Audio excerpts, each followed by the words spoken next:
Anyway. Mike's Daily Podcast. Oh, it's been a while. Wait, we did one yesterday. Never mind. Welcome to Mike's Daily Podcast. And today's show, Mike's Daily Podcast, is going to be rather different because I'm not gonna sing. Okay, I'm going to bring a couple of singing parts to this intro. You know, I'm done. Hey, last podcast we were discussing Mike's Daily Podcast, a little bit jobs that don't let you have a weekend off. This is episode Daily 2400 Podcast 2413. Yeah.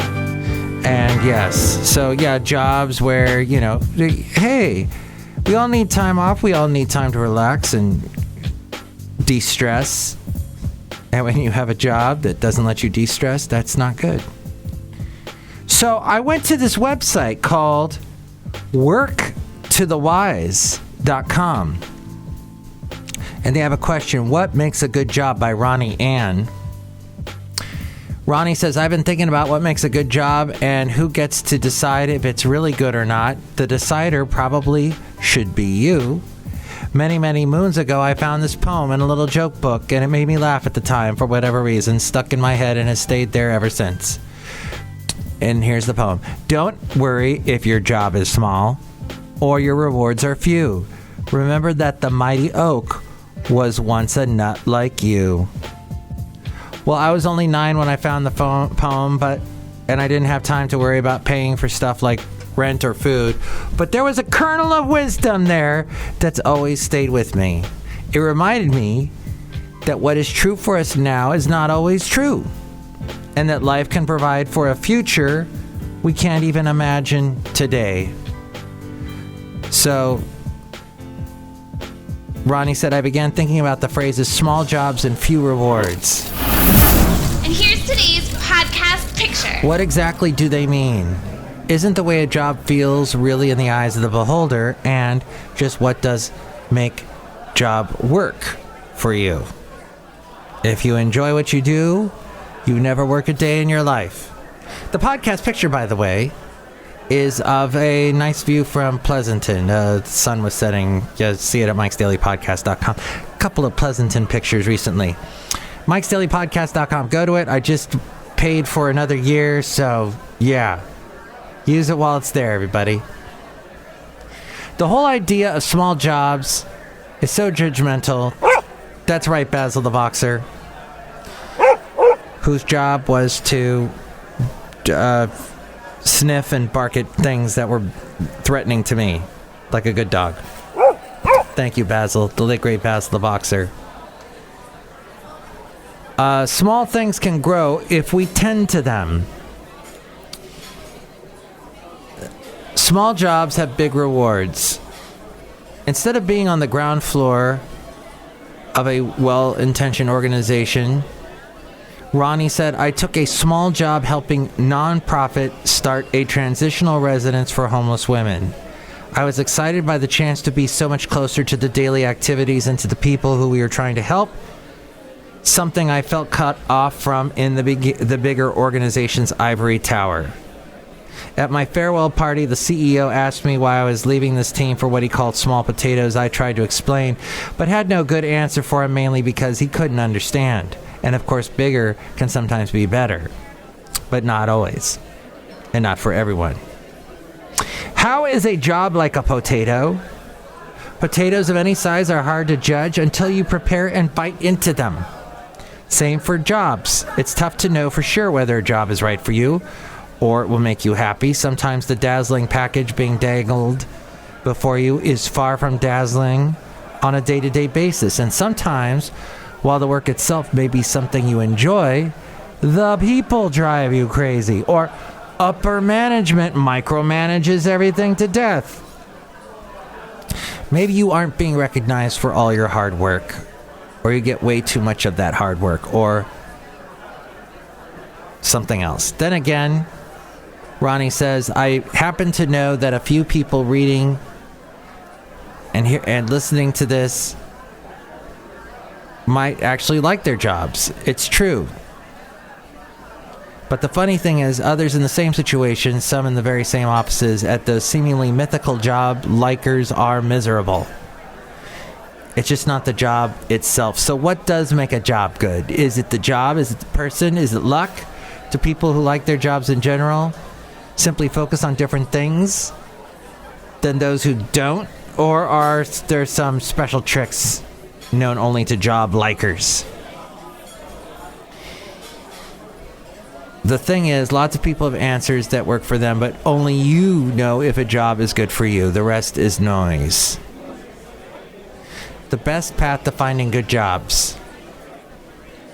Ask questions like, do you like your job? If so, if not. If so, why? If not, why? Be specific. What qualities make a job good in your eyes? Get to know yourself, explore things you love, dare to take wrong turns, and learn from it all. The best formula isn't the entire answer, but it's a good place to start. Then this article went into 12 qualities you should look for in a job, and it said something like, find a boss who respects you, coworkers who you truly like and have your back, knowing that your work is appreciated, feeling that your job matters, chance to use your skills that you enjoy, opportunity to grow and learn as much as you want, an environment that you feel good in. Your creativity is welcome and put to good use. You have opportunity to move ahead, but no judgment if you're happy as is. Understanding and support during tough personal times, acknowledgement and rewards for your contributions, and for whatever reason you look forward to the next work day. All those things are human-centered, putting human needs and satisfaction high on the company and management agenda. The work still gets done, but the employee feels good about the job and about themselves, and it's a real win-win.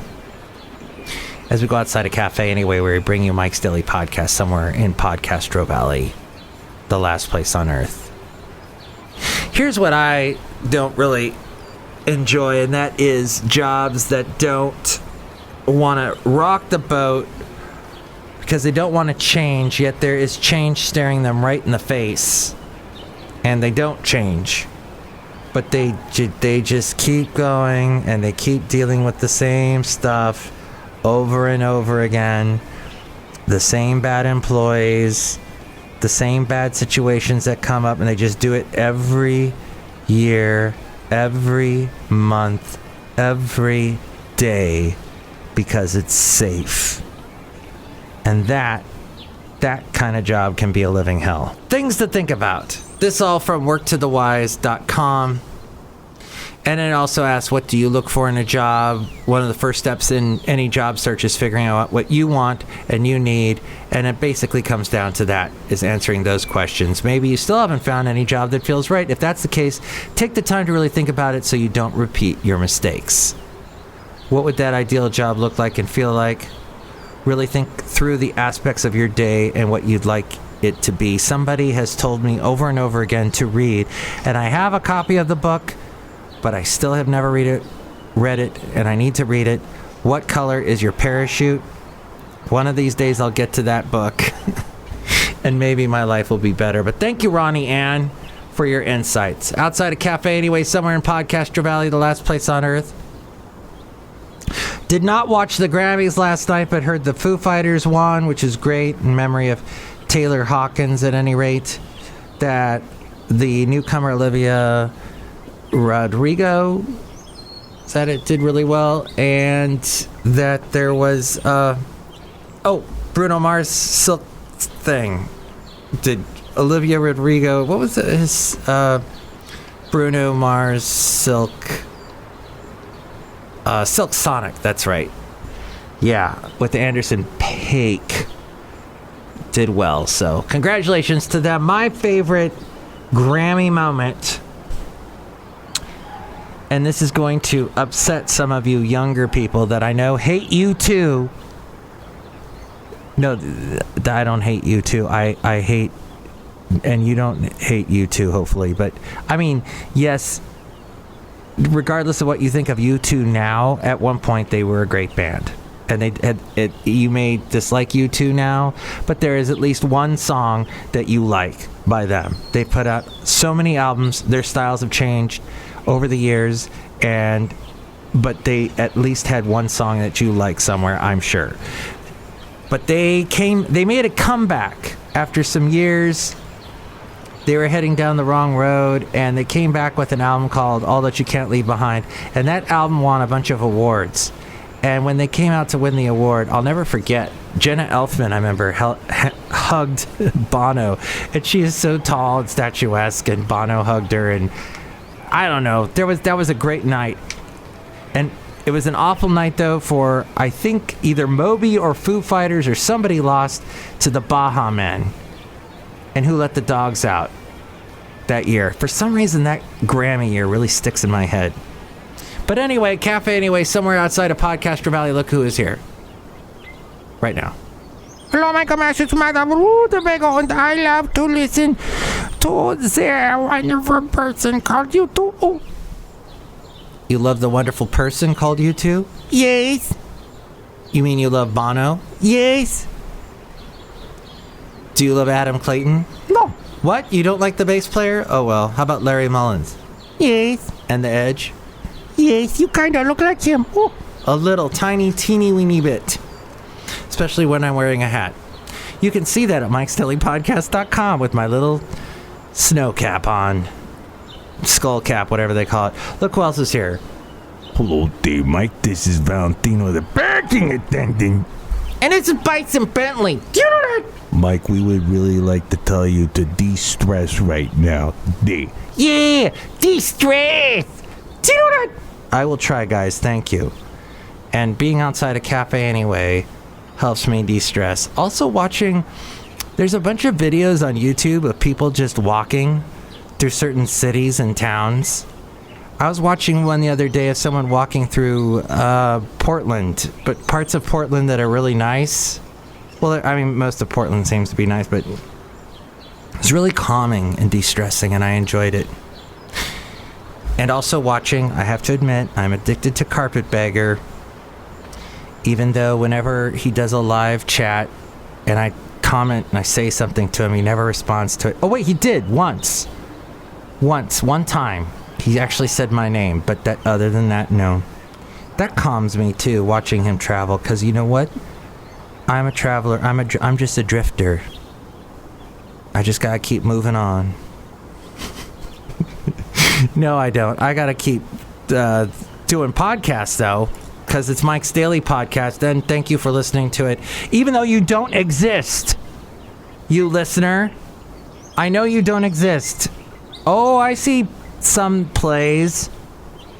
Some people have played the podcast. I see that in the stats. I see some people have downloaded the podcast. I see some plays on YouTube. Oh, this podcast has been played a couple of times. But you know what? It's not true. You're not there. You're not real. You don't exist, listener. Don't make me think you're real. Don't you dare. Don't you dare call 1-800. It's not an 800 number. 1-336-MM Daily. That's 3 + 3 = 6. MM as in Mike Matthews. Daily as in what this podcast is. Don't you dare call that number or contact me via other ways like A-Frame is talking about now. Mike's Daily Podcast is written and produced and performed by Mike Matthews. His podcast is super easy to find. Download or listen to his show and read his blog at mikesdailypodcast.com. Email Mike now at mikesdailypodcast@gmail.com. See you tomorrow. Bye!